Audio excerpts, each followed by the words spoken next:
来乡亲啊，继续来讲这个国内的疫情来探烧本土确诊的病例。昨日昨到今仔日，连续3天拢超过400例，居家隔离的人数嘛快速增加。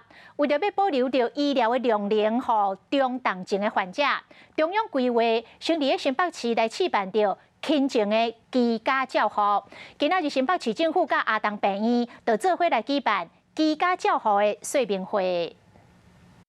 那你在家这个照顾自己，然后随时跟我们后端的护理师跟我们的医师联络，你这样安不安心？ 新北市长蔡武仪通过时程关心确诊者的身体状况，为了保留医疗量能和中重症患者，今日新北市政府宣布试办轻症居家照护计划，透过新北 IQ 健康云 App， 全力协助患者医疗甲生活。他每天要做的事情就是量体温，还有回答健康问卷。那如果指标异常的部分来讲的话，我们后端的一个关怀中心的医疗人员的话。 他会跟本人视讯确认他的状况。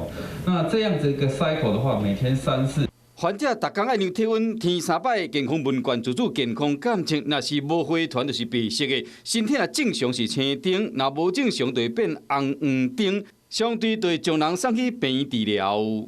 目前的分流，大部分大概4成会去医院，6成会到集中检疫中心。所以呢，我们预估将来最起码大概有6成会在宅。那至于会不会再提升，我们会看中央的指引。 新北市领先全国试办轻症的居家照护，同时呼吁中央量早和各县市嘛开始做，提早做准备，避免医疗量能挡袂掉。